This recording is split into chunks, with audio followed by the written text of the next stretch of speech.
Hey guys, Jay with Effective Fitness. Today we're going to look at the knee on top position. It's knee on belly in jiu-jitsu. We modify a little bit and we put our shin and knee all the way across the hips, controlling the hip line from the belt somewhere to mid-range of their buttocks. So that way we stay off the diaphragm area. We're using our hands to control the head or work arms depending on where they come. Our hands can also go to the top of the shoulders if we need to control. How do we get into these positions? We talk about the takedown, or they trip and they fall. If they trip and they fall, we're right on top already. Second, if we do a takedown, the one thing we talk about is the point of no return. We're not riding that takedown all the way to the ground. One, if we're in a body lock, our arms underneath them, we're going down on pavement, gravel, our environment's different than the mat. The other thing is if they just grab a hold of us, now it's hard for us to disengage and hard for us to get to our knee on top position. We prefer knee on top over the mount and over side control, and I'll do a demo on that later on in the progression of videos. So today, I'll start like where their feet would be. I'm going to give you some drills to do. Here I just have a heavy bag dummy. You could do it on a grappling dummy. You could roll up some pillows. You could do it on any type of object that is long in cylinder to get some drills in, warm-ups, and then I'll add a person in so you guys can see. You can train with your significant others, your partners, your older teenage kids, so on and so forth.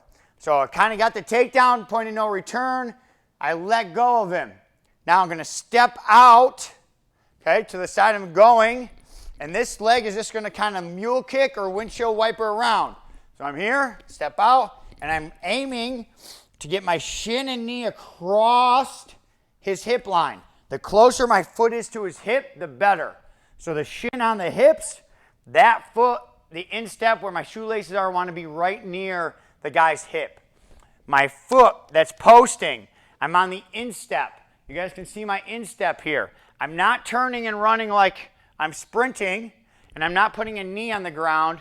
My foot's not way up here or way back here. It's almost perpendicular to the subject, but parallel with my other knee. My hips are like train tracks. If they ran straight, they would cover his shoulders. The back side of my thigh is down on my calf and my heel. I'm not up here where my balance is going to be off balance. I'm here, nice and tight, and now I can extend in pressure. I can post on the head. I can try to control the near arm. I can post on the head, control the near arm, or I can post on the head and control the far side arm if I can't grab a hold of that near side arm. So a good drill to do is to go back and forth. So I could go from here into good position, come back up, and now go the other way. As you guys all know, our environment always is changing and we can't pick which side we're going to do things on. So that is the basic of the knee on top position. We're controlling his hips with our knee tight pressure, and we're going to control the head and the shoulders, being able to work the arms with our hands. Now, the benefit of this position coming to the mount is we always have to allow our officers to disengage, and in a self-defense situation, the same thing.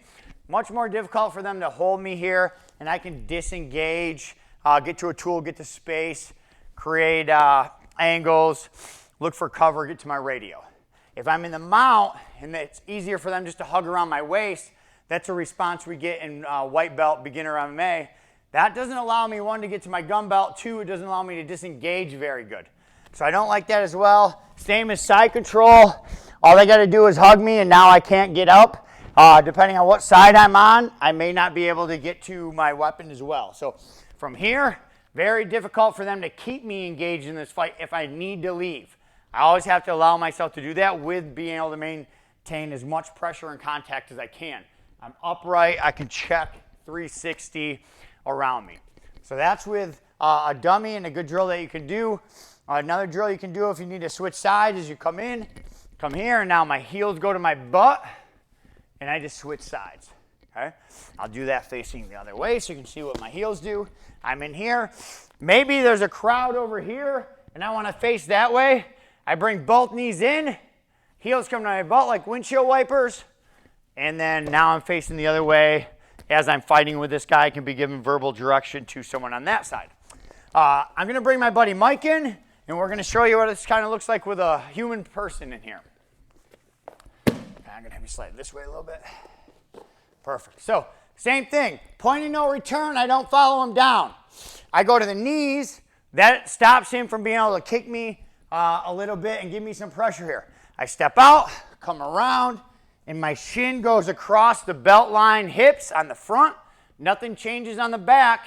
Belt line, top of the buttocks, same area. Now, in a perfect world, he's reaching up, or I'm going to be able to collapse on the near side arm. Near side arm is that on the side I'm at. I'm going to take my hands, and if you put your thumbs together, overlap them, I have like a good C-clamp grip. I always want to be north of the elbow. Okay, I'm going to find north of the elbow, towards the back of his tricep, and now I can just lean on my weight on that. Now it's hard for him to punch me. It's also hard for him to come back into me. Okay, I can just keep moving my leg here to keep pressure on him. Now, if I can't get the back of this, because he won't give me the back of that, I like to control his head. I make him look away from me. I don't cover his mouth or his nose. I take my hand close, and I kind of take it between the jawline and his ear up, make him look away from me. If he's looking that way, he can't come up into me that way. Plus, I want him to roll at some point anyways. I'm not in a rush to roll him here. Think of that 90-second to 100-second. How many human beings can actually fight for 100 seconds that don't train? Not very many. So if he's wearing himself out here, that's okay, and I'm in a good positive position. I'm upright. I can see. I can disengage if I need to. So if I can win the near side arm, I win the near side arm, and I put my weight on it. If I can't win the near side arm, I take his head, I make him look away, and I find the inside of his top shoulder and bicep.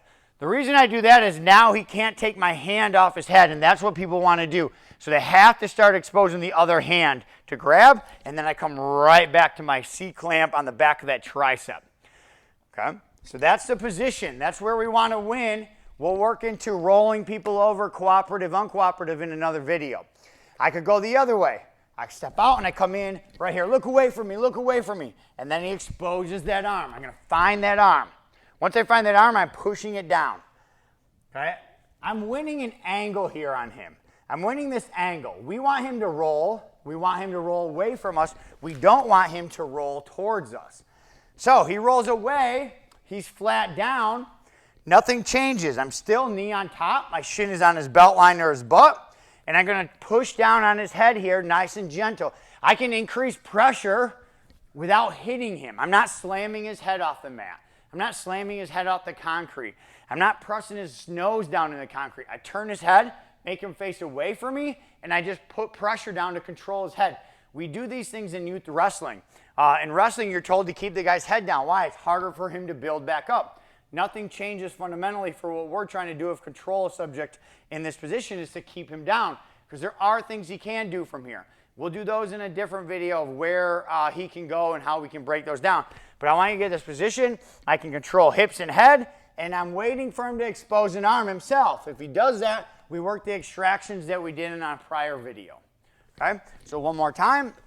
I'm going to do it from this side this time, and I'm just going to roll him, or he may just roll and he may not roll. I'm just going to win the angle here. So I come in, stop resisting, look away from me. There's the near side arm. He may roll naturally, but nothing changes from when he's face up or face down.